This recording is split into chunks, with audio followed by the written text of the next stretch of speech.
Hello, everybody. I would like to welcome everyone to this discussion of Restless River, the film directed by Marie-Hélène Cousineau. I welcome you from Manhattan, the ancestral home of the Lenape people, from which this event was organized, and also from other places as well, and where I am now. And we thank them for allowing us to be here. This event is co-presented by Columbia University School of the Arts and the Mother Tongue Film Festival from the Smithsonian. On behalf of the team that has been organizing this event, I would like to thank Carol Becker, Dean of Columbia University School of the Arts, Amalia Cordova, the Latino Digital Curator for New and Emerging Media at the Smithsonian Institution Center for Folklife and Cultural Heritage, Gavin Browning, the Director of Public Programs and Engagement at Columbia University School of the Arts, Jesse Cotter, who handles all the technology, and all of those who have worked behind the scenes to make this happen. This event is part of the 2020-21 season of Public Programs and Engagement at Columbia University School of the Arts, which focuses on the concept of repair. Conversations, films, theatrical presentations, events, and podcasts explore creative practices that engage social and political initiatives committed to reimagining and transforming frayed relationships between humans, other species, and the planet. In the fall of 2019, together with School of the Arts, the Center for the Study of Social Difference, the Department of Music, and the Smithsonian, we began a series on Indigenous film co-curated by Amalia, myself, and Gavin. In the fall of 2019, we presented Ushui, The Thunder and the Moon, produced by the Bunquayanuman collective of the Wiwa from northern Colombia. And in the spring of 2020, we presented Antonio and PT, a film produced by Video nas Aldeias, the collective from Brazil. Although CSSD is not involved in this particular discussion today, the event is a wonderful and felicitous continuation of this programming, and I hope we can continue and do many more in the future. I would now like to present Amalia Cordova, who will introduce the rest of the program and other discussants. Amalia is the Latino Digital Curator for New and Emerging Media at the Smithsonian Institution Center for Folklife and Cultural Heritage. For over a decade, she was a Latin American program specialist for the Film and Video Center of the Smithsonian Institution's National Museum of the American Indian in New York City. She has served as Assistant Director of New York University's Center for Latin American and Caribbean Studies and taught at NYU's Gallatin School of Individualized Study. She holds a PhD in Cinema Studies and an MA in Performance Studies from NYU. She has published about Indigenous film in Latin America in numerous journals and books, and she is today probably the most important curator of Latin American Indigenous film in the United States and one of the key figures trying to bridge Indigenous film between North and South of the Americas. She is from Santiago, Chile, and her daughter Helene frequently accompanies us in our events. I will now hand it over to her. Manyom, thank you, Ana. Mari, pu lamian pu kompuche inche ta Amalia Cordova. My name is Amalia Cordova, and I greet you in Mapuzungun, the mother tongue of the Wallmapu territory, otherwise known as Southern Chile and Argentina, where I am from. I want to first acknowledge the ancestors and elders and the keepers of the stories and lands that we are dealing with today and that allow us to connect this evening. I acknowledge with respect the Piscataway Nation, on whose territory the Smithsonian Center for Folklife and Cultural Heritage stands. And I acknowledge the Piscataway Nation's relationship to the land west of the Chesapeake Bay as continual and today contemporary. I want to thank Columbia University School of the Arts and the wonderful team behind this event, Gavin Browning, Ana Ochoa, Cass Gardiner, and the filmmakers that have allowed us to present and discuss their work here today. As co-director of the Smithsonian's Mother Tongue Film Festival, I'm very honored to present this film again. We screened this film just this past February live as the opening night film of our festival this year to a full house at the Smithsonian's National Museum of the American Indian. I'm pleased that we're able to share it today and this week with even more audiences through our collaboration with Columbia University. The Arnett Collective, along with Isuma, are the major indigenous film collectives producing audiovisual material in the North. The films that are coming out of this region have been circulating for now 30 years. And they've gone through art spaces and museums, high-level meetings of the United Nations, indigenous communities, North and South, and of course, film festivals. Through the work of the Arnett Collective, we have learned of the oral traditions of the Arctic territory. We've heard its languages, its songs, and envisioned an alternate history for the region. Tonight, we have with us two of the women filmmakers that made this beautiful film to discuss more in depth some of the many themes that are evoked in this film and to share their spirit of collaboration. We have with us producer, writer, director, and actor Lucy Tulugarjuk, who's been involved in filmmaking for almost 20 years as an actress, such as in the fast runner Atanarjuat and the film Maina. She's been assistant director to Zacharias Canuck. She's been a makeup artist, casting director, television host, and she's been involved in the film movement in the North, both in front and behind the camera. She's a founding member of Inuk, a youth drama group in Igloolik that became Artsirk. She has traveled the world as an ambassador of Inuit culture, and she's originally from Igloolik. She now lives in Montreal, Canada. Lucy, I would like to invite you to greet our public. Oyanami, Lucy Wunga, Amalia, Tungasuktina Vinga Hoyagibagi. Thank you for welcoming us to your Columbia University screening of Restless River questions. And I'm happy to be here. Thank you. We're very pleased to have you tonight and that everything is going well. Also with us tonight, we have co-director of the film, director, writer, producer, Marie-Hélène Cousineau. She is a filmmaker and a video artist. And in 1991, she moved to Igloolik, Nunavut, and helped establish the Tariaksuk Video Center, the first artist-run video and film center in the Canadian Arctic.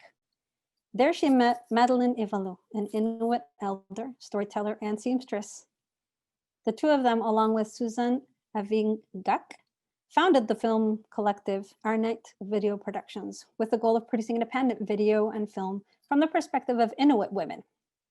Their collaboration has led to the production of over 25 films, documentaries, television stories, television series, and experimental videos. Along with Madeleine Ivalu, she's written, directed, and produced works, including the award-winning Before Tomorrow, Uvanga, and Sol. Most recently, she co-directed the feature film Angelique Isle and produced the children's feature Tia and Piuhuk. Cosino is also instrumental in the development of the Nunavut Film Commission. Restless River is her latest feature. Welcome, Marie-Hélène. It's great to see you.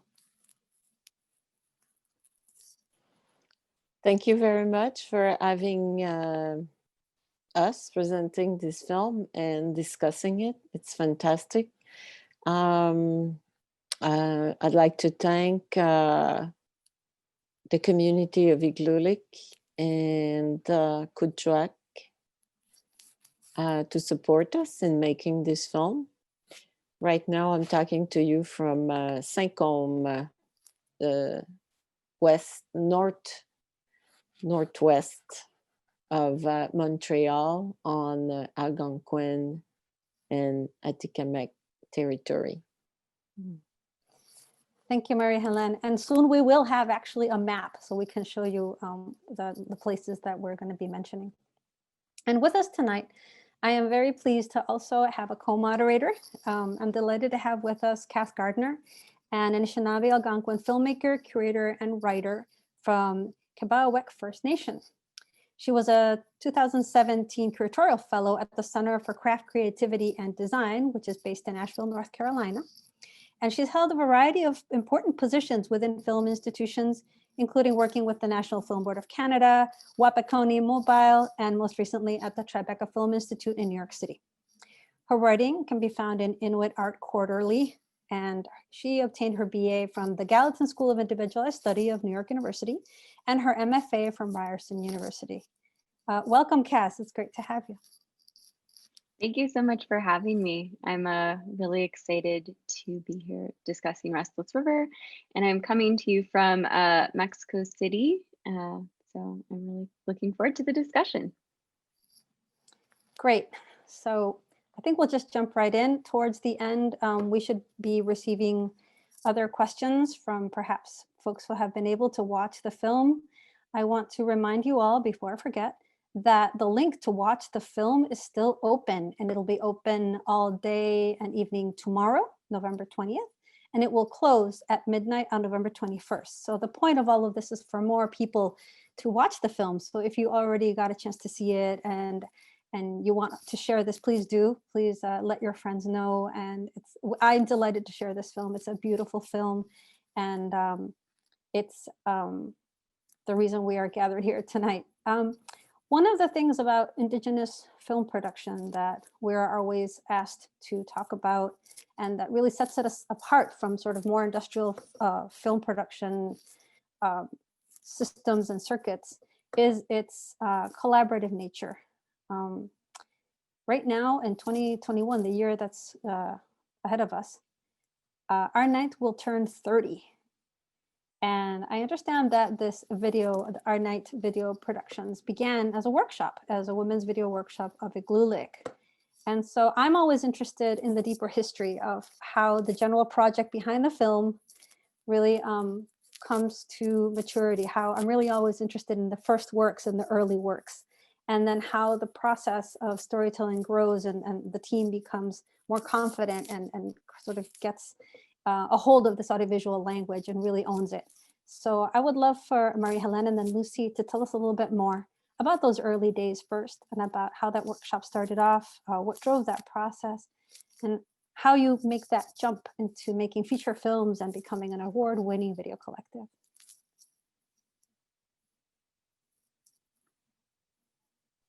Thank you. Okay, so yes, I was living in Montreal, where I'm born, and I somehow heard, I don't know how, of Inuit filmmakers, and I was trying to see what they were doing, and I was not able. I mean, I called Iglulik, I called IBC, but I was not able to really get a straight answer, obviously. And I didn't know anything, and by chance I met Norman Cohn at the Banff Center, and he told me he's working with Zacharias Kunuk, who's an Inuk filmmaker. And so I invited them both in Montreal to show their latest work, Kagik, which was actually their first feature film.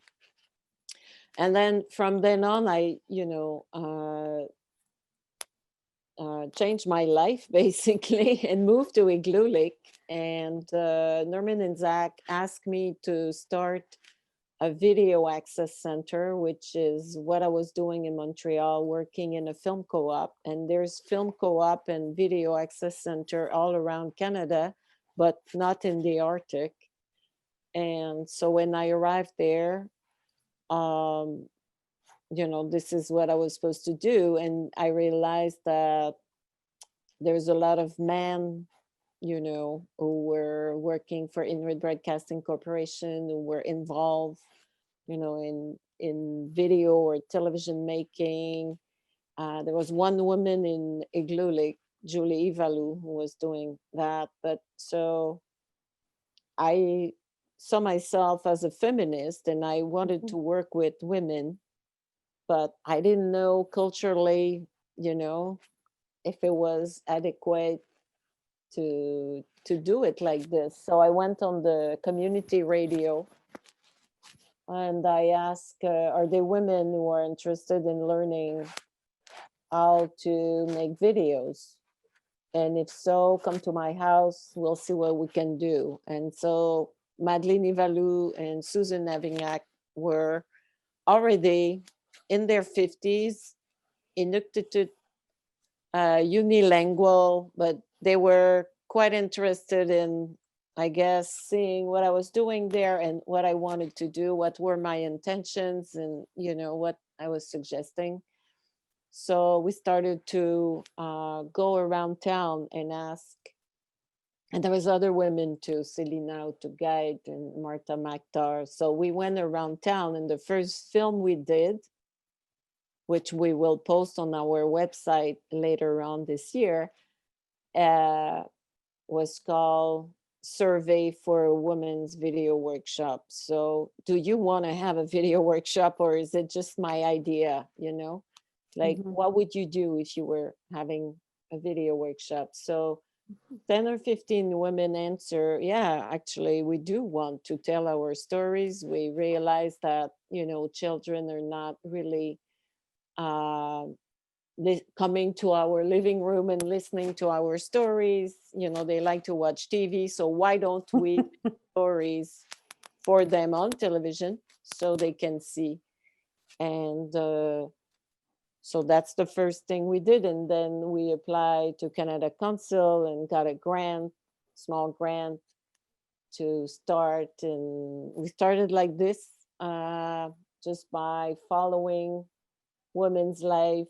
I personally was not interested in setting up a conventional television station. Like, there was already one, Inuit Broadcasting Corporation, but my perspective was more grassroots and wanting to be, with the women. And so we went to their houses and were filming what they wanted to be filmed. And we were not speaking the same language. Some people were, Marta was able to translate. Otherwise, we would work with, by making video. Filmmaking was, video making was our language. So they would take the camera, film something, we go and edit. So we started by very small pieces, small work, like Kudlik. And then it kept going. I'll stop talking, and you can ask, and Lucy can talk, and we can take it from there. Lucy, how did you become involved in filmmaking? Just to follow on the earlier history of your entry into this art form. I started off with Nunavut Independent Television Network. It was a local cable show in Igloolik. When All Night Video Production started, I was still in high school. I've heard of the All Night Video Collective through local radio, or Mary coming to school. And Madeline is my aunt, so I would hear these women are gathering to start possible film collective.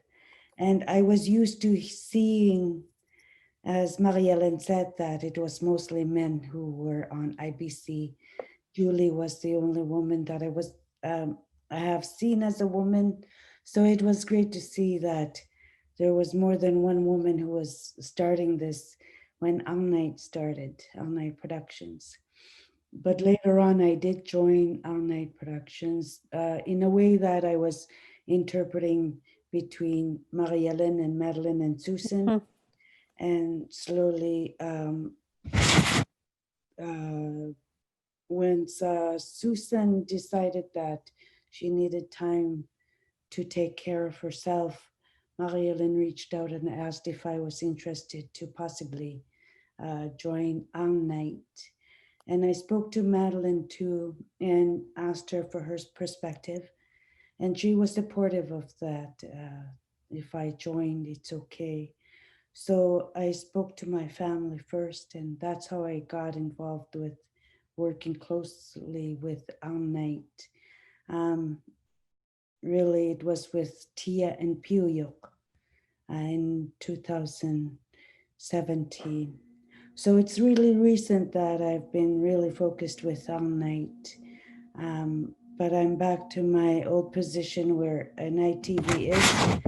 And so I truly appreciate Marie-Hélène's time to continue to help me have this all night productions active, because I have so many hats that requires me to be in different places sometimes. I think that it has changed our way of presenting our storytelling in a way that it's a camera and it can be edited and the voice is heard. Because Inuit were traditionally oral storytellers. We had no writing system, and it was introduced, the syllabics were introduced only after the missionaries arrived. So then, because our elders were not able to speak or read and write in English, it was great way for our elders to tell their stories through using camera, and the expertise of collaborating with non-Inuk and Inuk is a give and take. Marie-Hélène's expertise with camera work, the lighting, how the production worked. She came to our community, and our elders with their traditional knowledge and storytelling combined together was a way to express what we needed to express out to the people in the woman's perspective. So to me, that just makes so much sense, you know, but if we think back to 1991, there wasn't a lot of women participating in front of the screen or, you know, taking the camera. There's always been women involved in the process of filmmaking in Indigenous communities, but not at the helm immediately. So that really sets apart this project, and also the tone and the tenor of the work that follows, you know, what stories are told. It's very notable from that early on, and it's been consistent. Whenever we have a screening of these films, you can Skype in, or we have these conversations with folks from the collective. So they're very present, you know, in the representation of the film following that too. These works, yes?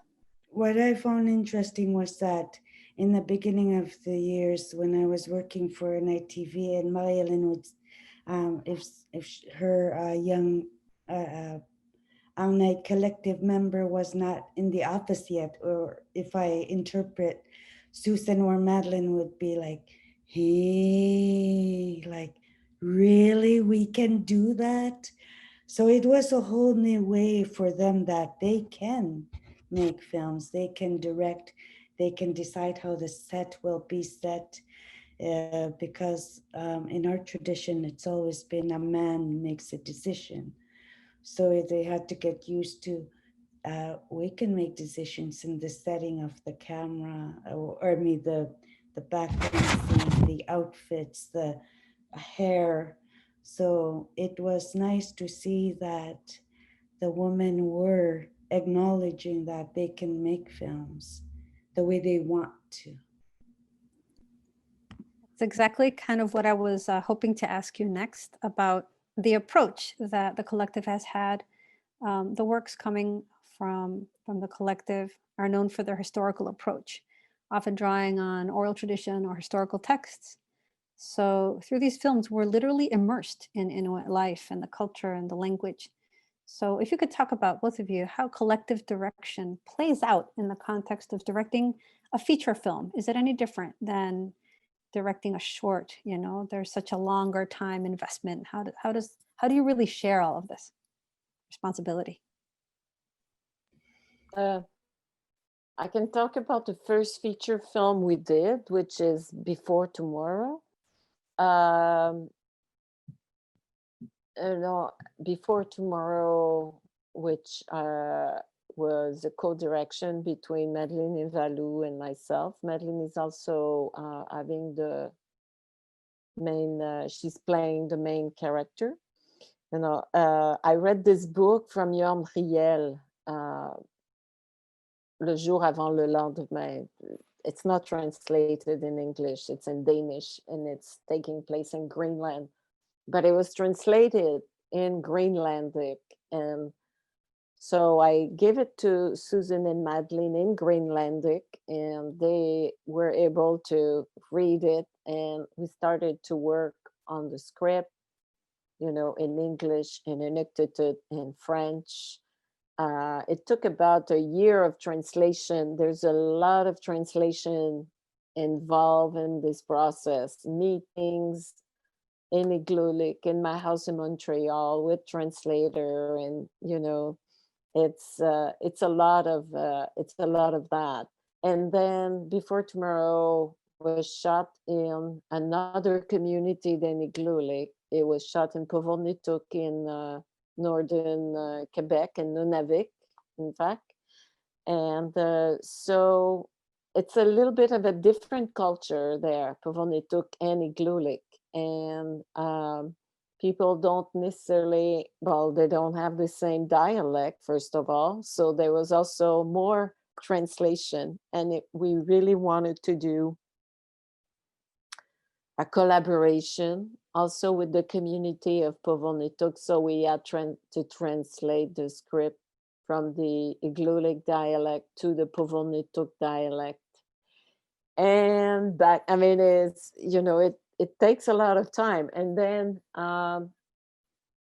we had to also, you know, it was interesting because for Susan and Madeline, they were in a different communities, and Susan was the art director on Before Tomorrow, and she was like, oh, I have to tell the man of Pauvre-Nituk what to do, you know, and how to build this or how to make this. I'm a little, you know, uneasy about doing that, but, you know, she did it.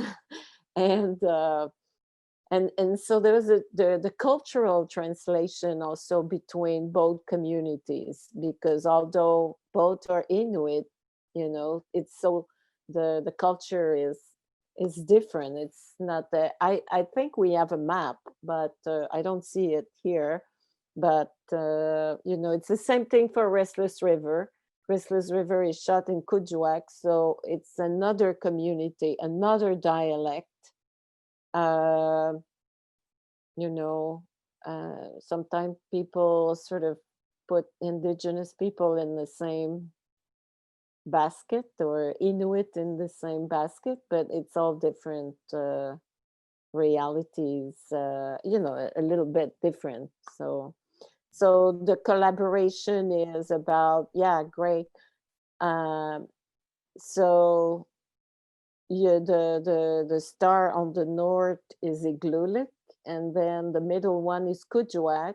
And I was just talking about Pauvre-Nituk, which is just on the Hudson Bay coast, and then Montreal there. And yeah, collaboration equals translation. I'm so glad you made that point, because I've written a little bit about translation myself, and about how, you know, there's a constant consultation that has to happen so that the film can circulate freely later in festivals and outside, right? So much of this requires, you know, active listening, requires patience, and requires respect of people's own temporality and language and the mode of expression. And the work has been always in the language, right? And so I respect so much that, because I know that not speaking the language, it must be very complicated to work completely in the language. But it also sends such a strong message about cultural resilience, about a culture of one's own. And also, it also speaks to how that is the primary audience. Like the first audience is going to be the community. And that sort of is something that's embedded in working inside of the language. So yes, we have the map. And Cass, I'm going to turn it over to you. Great. Yeah, this map is really helpful in illustrating just how far away from the south the Arctic is. And so I'm going to switch gears a little and talk about something specific to the film. So at the beginning of the film, we meet young Elsa and she's obsessed with going to the movies, watching films. and her mother teases her that she will, quote, become a flat image on the wall too. And that really stuck with me, especially because I couldn't help but think of Robert Flaherty's 1922 documentary, Inuk of the North. And it also made me think about how Inuit specifically have been a favorite subject of documentary filmmakers and always seen from this Western perspective with an anthropological lens looking in. And do you see Restless River as a subversion of this? And if so, if you wouldn't mind explaining, I think I'd like to ask Lucy first and then Marie-Hélène. Well, I've watched Nanook of the North when I was quite young too. Being Inuk, I was like, that's not how we go on kayak. And little things I would catch and think, that's not how it's done. But in modern day Restless River or documentaries we make, we try to be accurate, how it's done, how it's said, to respect the traditional word and object or the story itself. We try to stick as much to the real thing. If it's about Inuit, be real. Get the costume right, get the language right. So I see that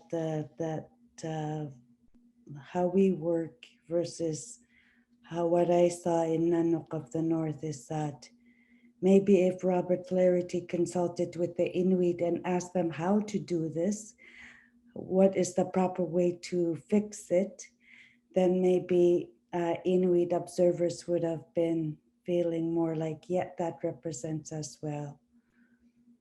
That's what I can answer. Does that answer you? Yeah, no, it does. It makes me think it's that kind of like Edward Curtis syndrome, where it's like these people who are not of the community come in and have a preconceived notion that they impose upon the people instead of consulting, being in dialogue, which is a really big kind of undercurrent of this entire conversation, and kind of echoes back with what Marie-Hélène said about working within the community and asking the community what they need instead of assuming or presuming. So yeah, no, those points were really well received. Thank you, Lucy. Marie-Hélène, did you have anything you wanted to add to that? No, I think that's pretty much it.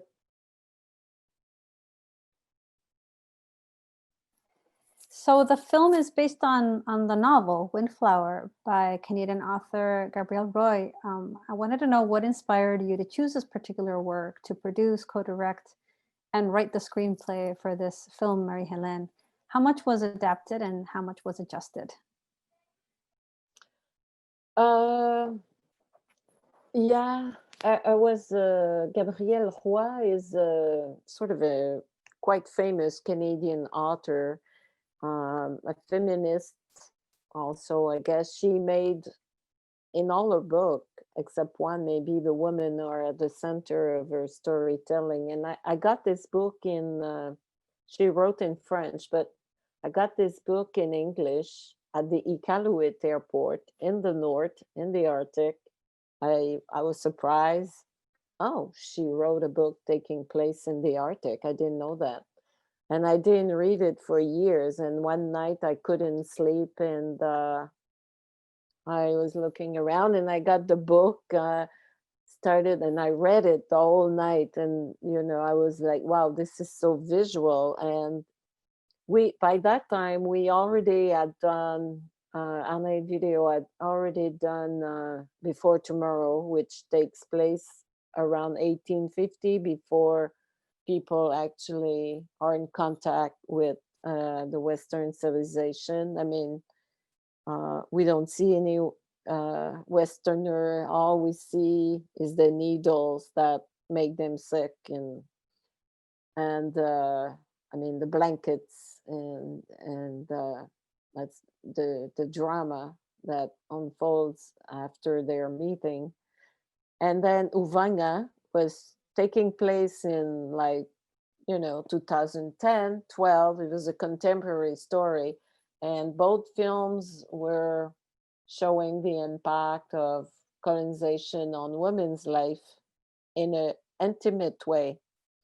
And Restless River had that intimacy and also the power to show, the what happened after the contact. It's taking place in between 1945, at the end of Second World War, and maybe 1970. And you can see what this woman in this place, is, how colonization is changing her life in a very intimate way. So I thought, well, that's a nice trilogy, that's kind of nice. And also Kuujjuaq was a place where, I was interested in working there to meet the people there and the culture there. So that's how it happened. And then the rest, come, like, we met the actress, and we meet people, and then everything become possible.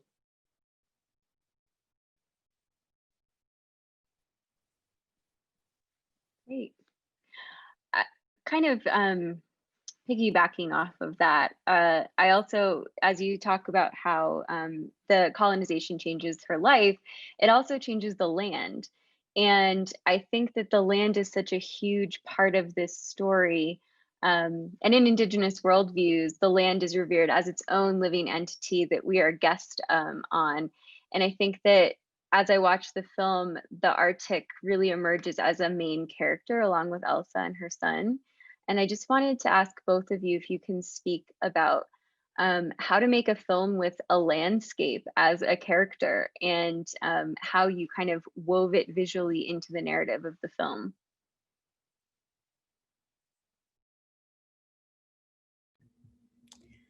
I think all our lives, well, all my life, I've always been taught to respect the land because it gives us food, it gives us air, it gives us fire and water.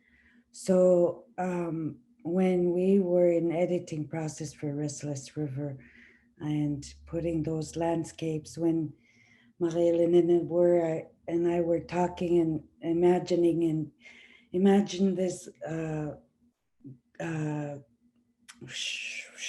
the river and the labor, and we thought that it was a good way to put this Mother Nature's given birth or life, and combining it with Elsa giving human.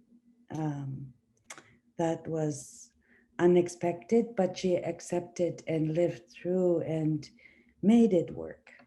And that's how we're expected to live. If there's winds and blizzards, we were raised to respect the land. We can't control the weather, so live it, accept it, and try to focus on other things. So putting not the animation, but the images of the landscape and the river was gave it extra energy for me, because that's where I receive my extra energy. So it was important to include those because it is really part of our culture as Inuit. And it's done effectively and beautifully. There are many moments where it lets you breathe, but it also makes you really put yourself in the place and feel the place a bit more. So I was going to wait. We have a couple more questions, but I was going to wait to open up questions from the public. But I have to start. There's like wonderful questions coming in already. And since we're already talking a little bit about Gabrielle Roy, we have a question from Mary Louise Pratt about Gabrielle Roy, and asking, did Gabrielle Roy travel in the Arctic? And why is this book so little known?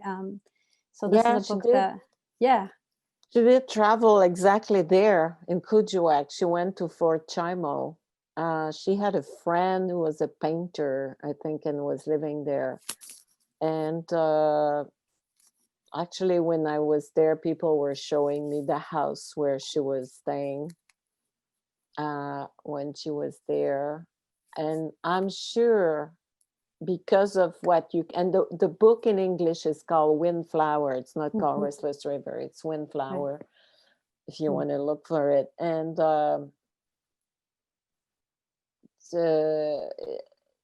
she wrote 3 short novels and that longer novel in French. Only the longer novel was translated in English. I think she met everyone in Kuujjuaq who told her story about, because that was also one of her gift, was to listen to people and, you know, write after in a respectful way. She did it in Manitoba. She did it in other places, and yeah, I'm sure she heard the story. And the women of Kuujjuaq, who was called Fort Chimo at that time, probably shared the story with her. I'm sure she went to Old Chimo because she described the house, the store, and yeah. She went, the book was published in 71, I think. It's her last novel, the last novel she wrote. And then she wrote her autobiography. So we have a related question from Carol K. Condit about the musical score. And she finds that the score provides this ideal background for this, what she's calling a wonderful film. She finds it lyrical and evocative, and wants to give kudos to the composer, Vanessa Marcoux. Question is, how or why did you select her for this movie? I went by chance. There's lots of chance in the art. I went by chance to see a show of her in a public library, and I found her very passionate. She's playing the violin, Vanessa. She's a composer, but also plays the violin. And, you know, I kept thinking about this woman and, you know, the passion she has when she's playing. So we also thought about this song. Meanwhile, Lucy and I did a film. I produced a film that Lucy directed, Tian Puyuk, and so now she was co-producing this film. So we play each other the role. And we had worked with a singer from Iqaluit, Selina Kadluk, and we asked Selina to sing. So she came to Montreal and worked with Vanessa Marcoux also during the film. I mean, filmmaking is really a collaborative work. And so I see there's other question about, you know, some decisions that why did you decide this and that? And, you know, I really want to emphasize that as when you start to work on a film, you have an idea, then you start to write it, then you might work with a co-writer, you work with a consultant, you have a producer, you have a director. Everybody is bringing their ideas. And so and then you work with artists, you know, a bunch of artists, the person who's doing the costume, you know, the person who's the acting, the actors, you know, we let them bring their own ideas too. So, and then it's, you know, the people who are doing the music and the editor and, you know, the person who's doing the online, the coloring of the film, and the director of photography, and everybody is working together to create, you know, this piece of art also. And that shows tremendous respect for other people's knowledges, though. I mean, it has to be a degree of deferring to authority of the community. It has to be a degree of also humility on behalf of, all of the team, and a respect for that collective decision making. And I find that's one of the things that makes this kind of filmmaking very unique. Mhm. Yeah, and that actually is a great segue into my next question, which I even want to get more specific about collaboration, because like filmmaking, of course, is a huge collaborative effort. But I'm really interested with Restless River in cross-cultural collaboration, and specifically what it's like to collaborate with someone who is Indigenous and Inuit and someone who's non-Indigenous. So this is for both of you, Lucy and Marie-Hélène. But yeah, I was just wondering, what is it like to kind of trust, Inuit stories with a non-Inuit storyteller, and kind of like vice versa? How do you show up as a filmmaker wanting to tackle these stories and these issues and be a good ally to Indigenous people? So sorry, that was a lot of question. I'll let whoever wants to take it.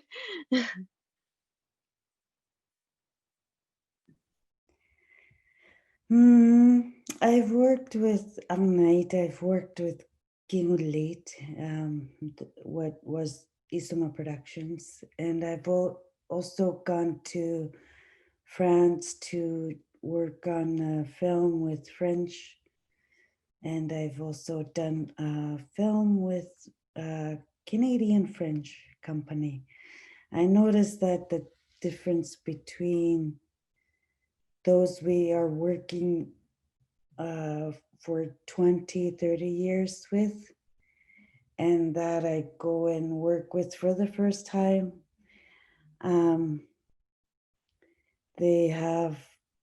They may have wrote a script about Inuit, but oftentimes I ended up either teaching or correcting, versus that I was working with like such as Marie-Hélène, who's been living in Igloolik for quite a while, and Norman Cohn and Zacharias being Inuk, Paul Apuk, directors who were Inuit producers.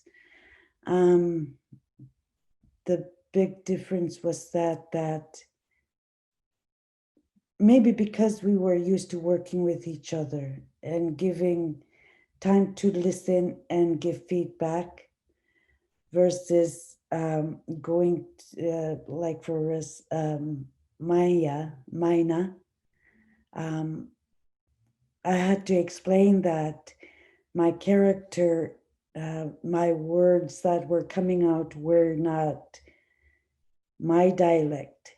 So I had to try to explain to them that this is Kukjar dialect. I don't speak Kukjar dialect, but you're Inuk. You should, don't you? You said in your acting resume you speak Inuktitut. I do, but I'm from Arctic in Nunavut in Igloolik. And sometimes some words would sound the same but opposite meaning. So when I was acting, there was a moment where I was getting really impatient with myself, because my mind was speaking in my dialect, but my words were coming out in the Kukjar dialect. The word that I was saying was that Alea Sukpunga, which means in my dialect, I'm scared. And the producer and the director have no idea what I'm saying, and they think I'm doing well. And I would cut myself, and he would be like, what just happened? Well, because I said it in my dialect. And to him, it was a whole new thing, because he's from Montreal. He thought that all Inuit were speaking the same language. Even in Montreal in current day, I'm asked if we're Innu, INNU, which is a native tribe in the southern Quebec. I'm Inuk, INUK, different ethnic group. So with Alnite Productions and Kingulit or Isoma Productions, I was used to working with them because they lived in our communities first before making films. So they understood our people and the way we work. And they understood that we follow the weather. If the weather permits, we will film tomorrow. Versus someone from the south coming in and, okay, we're going to film this. And if it's blizzard, what? So those things I noticed the big differences collaborating with Inuk and non-Inuk.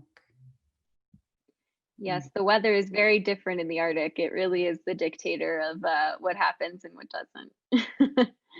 Yeah. Marie-Hélène?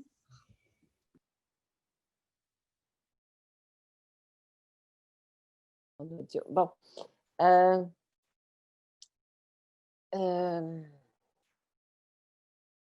Working, I mean,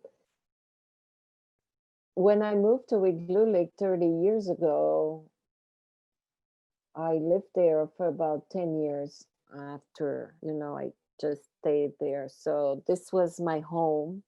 And I work with the people, who are around myself, around me, and I learn their culture as much as I can and a little bit of the language.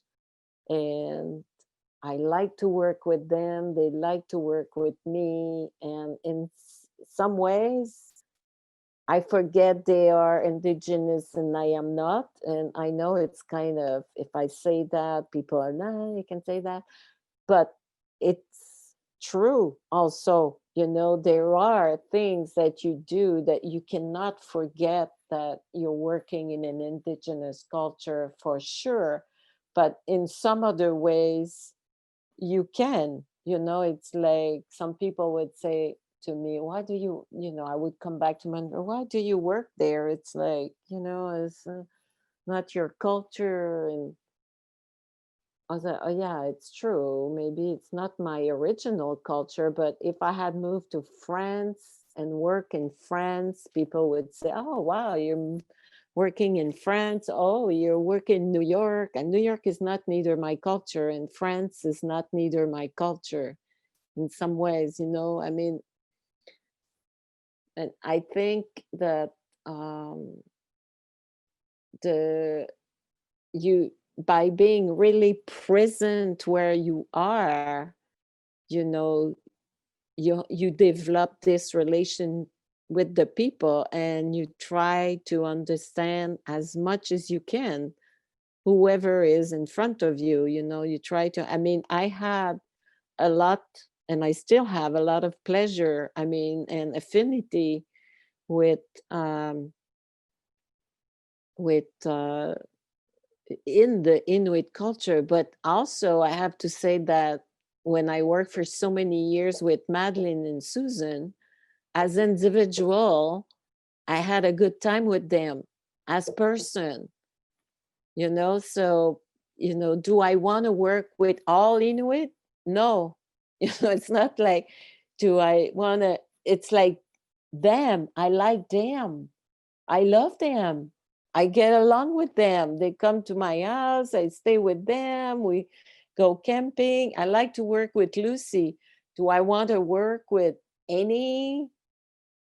No, there's an aspect of really like a teamwork also, and individual, so it's not like you're working in an indigenous community. Sometimes I'm working with Susan and Madeline or Lucy. I'm not just working in an indigenous community.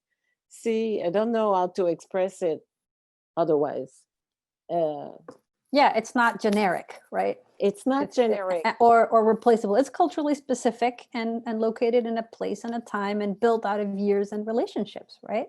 Yeah. Absolutely. And I also think that one question for allyship is, once you've been there so long, you can't just go back and be the same.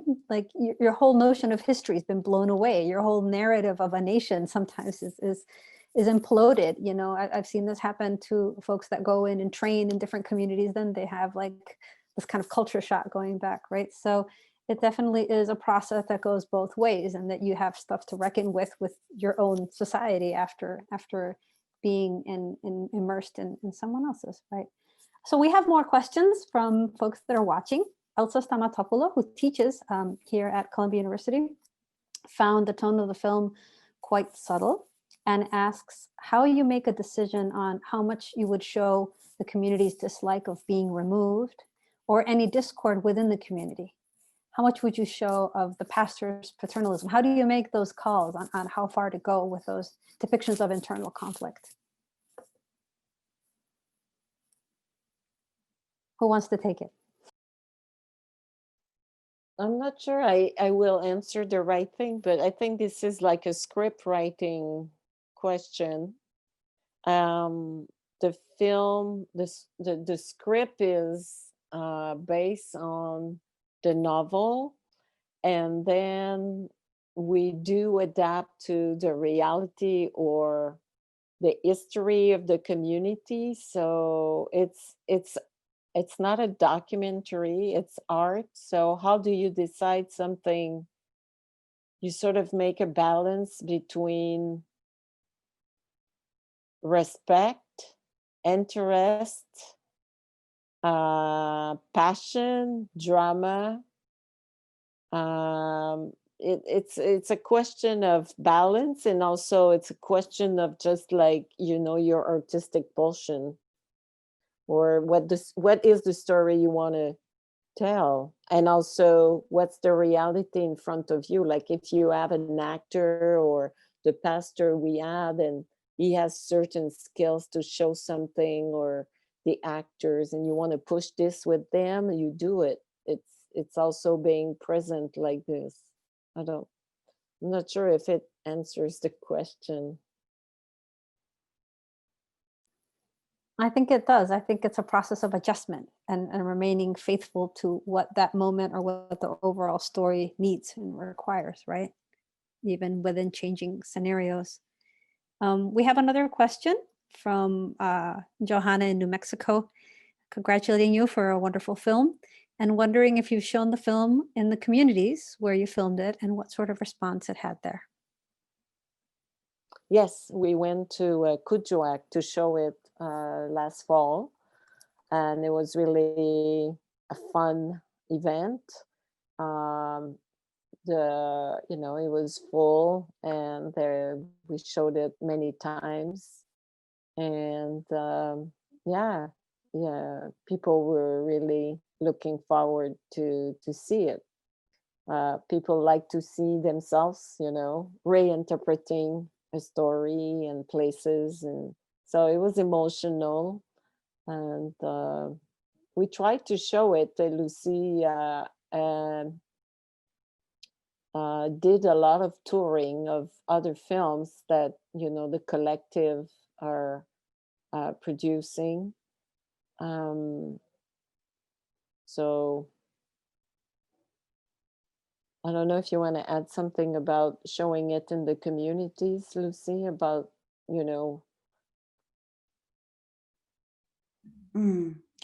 We were hoping to have a Nunavut film tour to present this Restless River, but the COVID situation happened and we weren't able to go to further Nunavut communities and or Nunavik to present this film. So it's been since March that everything's been on halt. So we're now trying to figure out how to present this film in a way that maybe we can collaborate with recreation coordinators or youth group coordinator, and maybe send them, if they have equipment, we can send them a USB, but that it's in the process of how do we find a solution for this, that we had to cancel to present the film in Nunavut. We were in Kingston presenting Ang Night when this whole cancellation started. So the exhibition was canceled, the Nunavut Film Tour was canceled, and so it's been March, 7 months, and I don't think it will open anytime soon, so we're now trying to find solutions to how do we present this film to Nunavumute or Nunavik-mute, small communities. But in the previous years, we would go to, we would work with IDI to present films in different communities. And if we couldn't reach the community due to the blizzard or something, we would have connections where a recreation coordinator can show it to their community, and we would ask for photos or reports so that we can also report at the end of our fiscal year. Well, the whole film circuit is going through this crisis and adjustment moment, right? You know, so many important festivals happening at the beginning of the year, and many films hang on to their premiere status and expect that to be the beginning of a long distribution tour or, you know, travel through a circuit, but then this happens, right? So we're seeing a lot of festivals also go online, and of course, you know, there's alternate distribution mechanisms like the ones you were mentioning, and in the Amazon too, things happen. Circulation of memory sticks is very important, the hard wired, you know, or because the communities aren't seamlessly connected, right? Also want to point out for folks who don't know that travel across these regions in the Arctic is incredibly complicated, difficult, and expensive. So when she says a Nunavut film tour, you know, to me, I kind of grasp the scale of what that effort really, really means. So we have other questions about actors and about the storyline. We have a question about the casting of young Jimmy.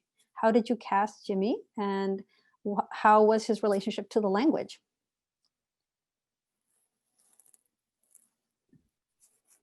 Yeah, Jimmy, that was quite a challenge, a little scary, because I went to Kuujjuaq a couple times, I mean, maybe few times before we actually went into production, and a couple of times only for casting.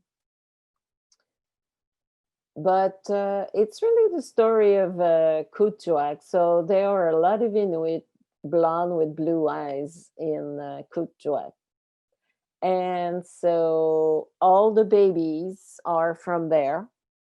And the little boy who's 10 years old, he's actually from Kuujjuaq, and his father is white and his mother is Inuk. And, you know, he's blonde with blue eyes and he speaks Inuktitut, which a lot of people are, oh, blonde Inuit, yeah.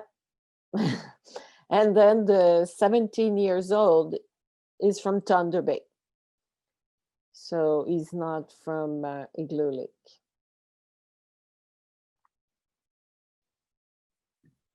He's not from Kuujjuaq.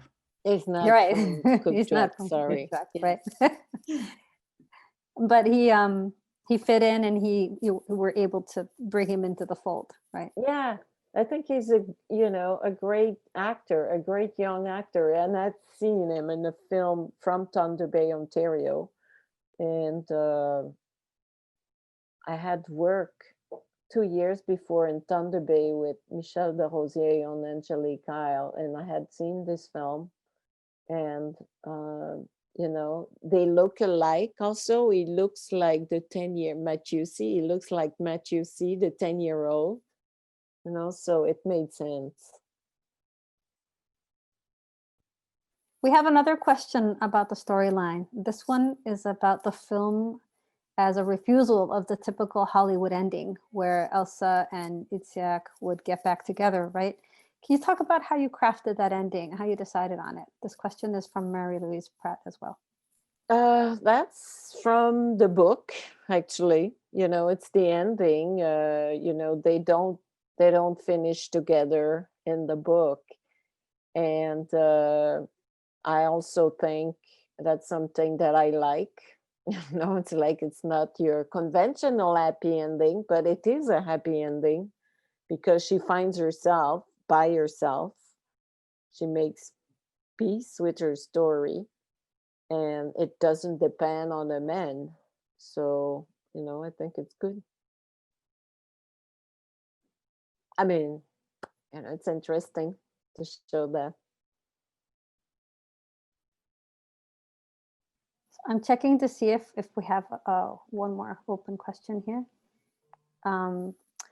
Okay, we're gonna answer that one in the chat. So about, I know that recently you have been working with the archive, and collectives such as yours that have worked for decades now have accumulated not just awards, but a lot of footage, original material, making of footage, so much in the archive, right? That is, it's just a little piece that really goes out into the world. How are you thinking of processing that archive? I know you were recently in Kingston, Ontario, at Queen's University, having an artist residency that also got interrupted by the pandemic, but the collective was invited to a university space, a film school, to discuss and go through the archive, kind of sharing that and the stories in the archive with the students. That couldn't happen quite as planned, but I thought that initiative already was very valuable and even good for you as a collective. So can you talk a little bit about that experience and about the archive?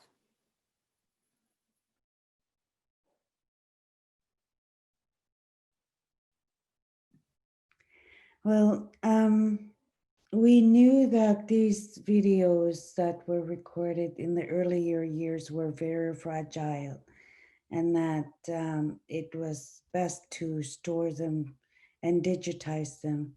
So Marie-Hélène and I spoke, who do we reach out to? And we also talked to Susan and Madeline, and they were both very supportive of having these protected. So they said, please go ahead and find someone to work with. And we were able to find Susan from Kingston. And it took us a little over 2 years to plan and select which tapes would be digitized. So we're still in doing agreements with possible doing more digitizing to store them in a safe place, because at the current moment, our office in Igloolik, it's an old building, and our roads are full of dust in the summer times. So it was, it made me worried that if we tried to find a storage place in Igloolik with the conditions of 10 months of winter, 2 months of summer, 4 months of darkness and dust during the summer, it was best to find a location that was appropriate, temperature-wise, location-wise, safe place. And so we spoke to Susan and her team, archival team, and we worked together to make it happen. Do you want to add more, Marie-Hélène? Yeah, I think the project at Kingston at Queen's University is interesting because it's also allowing people to interact with the archive, like the students. And that was the idea of the residents in the spring, beginning of March 2020, where students were able to look not just at the final projects, but at all the development and interviews that are not in the final video or takes, or and they were able to talk with Susan, Madeline, Lucy, and there was also Sephora Ungalak who was there. And so it is interesting that there is this notion that it's not just an archive that's dead, that nobody is touching, but it's a way of playing with it, being creative with it. And there are sadly no space in Nunavut right now that is safe for those tapes. And a lot of those things are You know, people have passed away, storytellers are not there anymore. They're very precious. So it's great to be able to collaborate, and it's I guess it's a, you know, it's a new way of working, maybe with the university and the archive, and there's a lot of collaborations.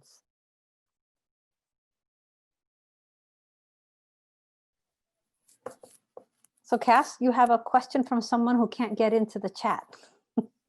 Yes, I had a question from a friend of mine, Val. So she was curious about the ties to watching Western cinema too, and the foreshadowing with the soldier. She found was a little unsettling with the domestic violence Elsa watches and then ends up happening to her as well.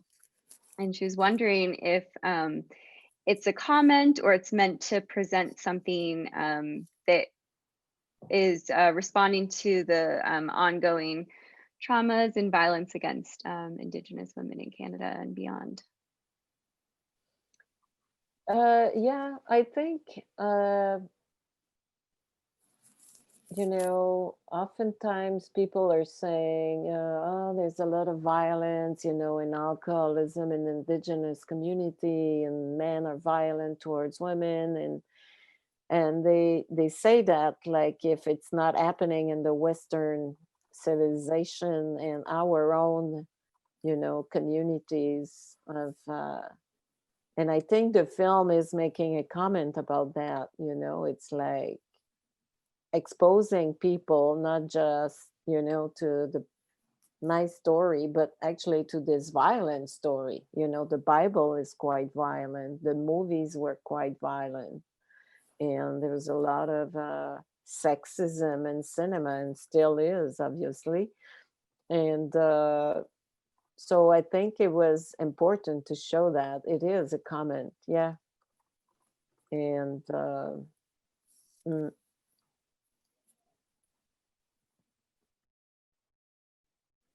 Lucy, do you want to add anything? Yes, I felt that when we were filming in Gukjwa, a woman was talking to me at this sewing center where they were preparing the costumes. And she said that finally, part of the history that she saw is being told. And that oftentimes when we see cinema, it's a good story, or there's now rape scene, and the Inuit woman in Kuujjuaq felt understood and felt represented that it did happen. And I, outside of Arnheid, I've worked with other producers where we had to interview elderly women, and they felt that when colonization came to our lands in the Arctic, there was a lot of manpower, superior and inferior. And as a kid, I remember knowing my father. He was the leader of our camp and leader of our family. But when it comes to talking to a missionary member, it was different. So I thought that the way the Inuit would communicate to a white Southerner who comes in and out, there seemed to have less respect, a white person to an Inuk person. But that has changed quite a bit, thank goodness. You have to remember that these events happened only 40 years ago, 50, 60 years ago. It's not like 100 years ago, 150. Yes, it was, but it was still happening about 40 years ago. So I watched my mom feeling inferior to the authority. But I promised myself that I would speak up when I can learn to speak and read in English. I would try to be equal level. That's how I feel. I don't know if that's answering the question, Yeah. but No, because there was the where I grew up in, also in Sanirayek, there's a dew line. So some of my friends, their dad would work at the dew line, and there was we saw the authority of the person working at the dew line, and the Inuit were doing the janitorial work or cleaning or simple work. I think that still happens in the mine sites in today's modern day. yeah, it does. That's really powerful. Thank you for sharing that. And what I really liked about Restless River and the approach to this storyline also was not just that Elsa is a victim. She is, she shows this immense resilience and this stubborn independence that I think oftentimes women on screen, and especially Indigenous women on screen, are not allowed to see. And you have the religious figures in her life, her own family, who are telling her she has to be in a certain box and respond to this situation in a certain way, and she refuses it every time, and she really lives her life on her own, despite the fact that there are all these forces, colonial, religious, that are trying to really make her submissive in a lot of ways. So I really appreciated this resilient character being brought to life. Even Elsa's life is similar to my life. I'm a single mom, and I've been asked, why are you taking the communion when you're single and you have kids? Little things like that. It's still present in today's life. Mm-hmm. And I think to the degree that we have more women producers, directors, writers in control, we do see more of these stories. I was reminded of a film from Venezuela called Gone with the River, Dauna, which screened in the Berlinale in 2015.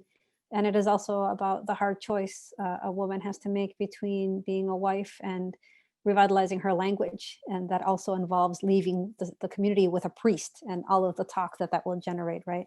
And, this has long and tragic consequences, but ultimately she is also, like Cass said, resilient and exerting her stubborn independence. So I think we're seeing increasingly, these reverberations, like every film inspires the next generation to go a little bit further, right? Speaking of which, I just want to yes. say that, we should acknowledge the Malaya Chapman, the actress who's playing Elsa. Yes. She's also a producer. She has a cooking show. She was a journalist for Aboriginal People Television Network. So she's involved in, filmmaking, video making, television. And she took on this role. She learned the dialect. That's not her. She's not from Cookjoak. She's from Nunavut, Pangyotun, Iqaluit. So, she did a lot of work, and she read the book, and the book has a more submissive Elsa. And, she said, no, not going to do it like this. So it's also coming from her. So I want to just acknowledge that. Thank you for that, Marie-Hélène. So we don't have a lot of time, but before we leave, I really want to hear, I know we're all challenged by this new situation, but what are your current and future projects, and are they going to be able to move forward right now?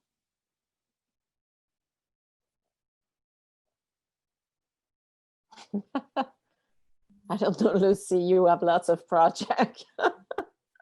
I have a lot of projects. With Night, we just finished writing a treatment for possible sequel of Tien Puyok.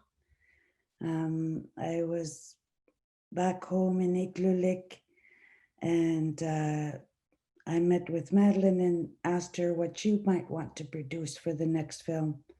So we are in the process of ideas and possibilities for the time being.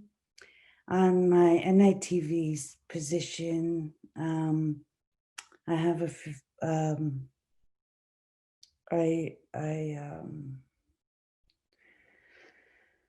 I look for artists, Inuit artists, to have live streams on our programmings, our local cable show in Inuktitut, and my goal is to have these programmings available to more than Inuktitut. That's where I am at.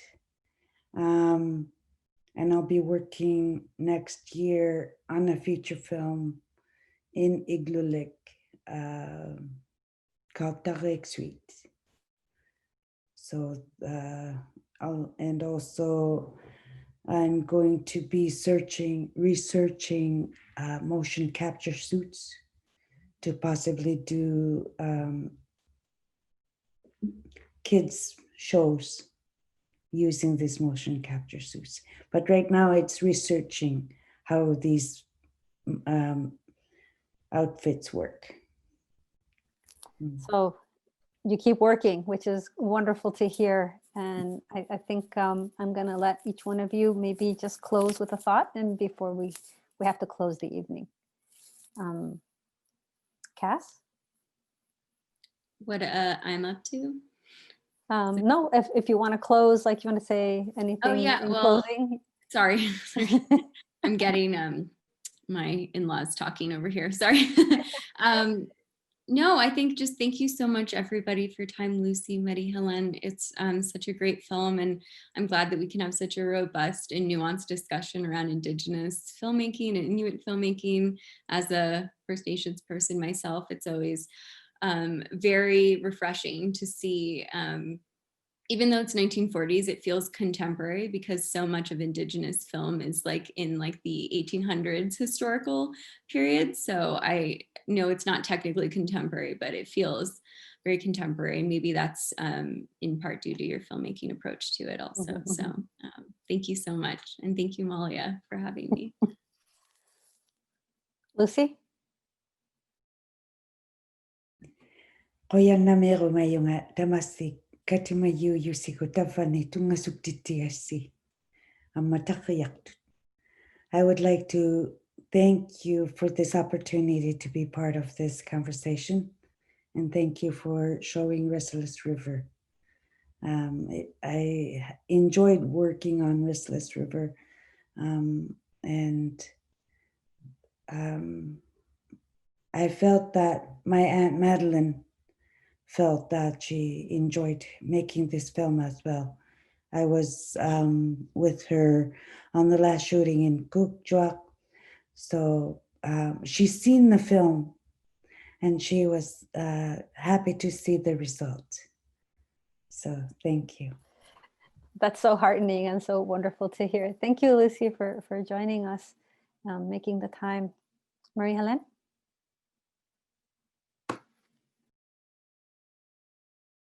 Thank you very much for having us last winter or in February at the festival in Washington. It was a great event and I met very interesting people.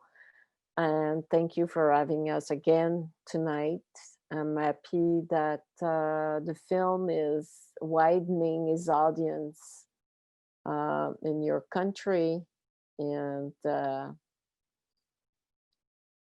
thank you, Lucy, for being there. And thank you for just everything tonight. It was a great discussion.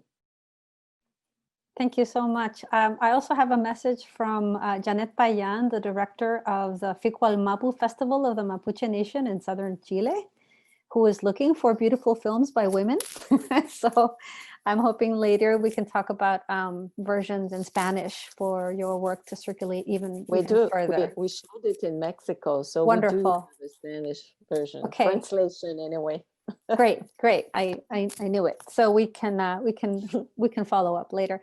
But to all of you, to each and every one of you, And to all of you who joined us here and who watched the film. Yes, And thank you. thank you for taking time and interest and joining us today. Thank you, Lucy. Thank you, Marie-Hélène. Thank you, Cass. Thank you, Anna. Thank you, Gavin. Thank you, Jesse. Thank you, Greg. It's been a real pleasure to collaborate on this second occasion with Columbia University's School of the Arts. And in this year, last year, we worked with water themes. This year it's about repair. And we're looking to possibly also have mother tongue screening in the spring here again with Columbia University. So on behalf of the Mother Tongue Film Festival and of the whole team here, have a really lovely night. Thank you for joining us, and stay in tune with all the wonderful work you can follow on the Arnet Collective website and on the work here at Columbia University. Thank you very much and good night.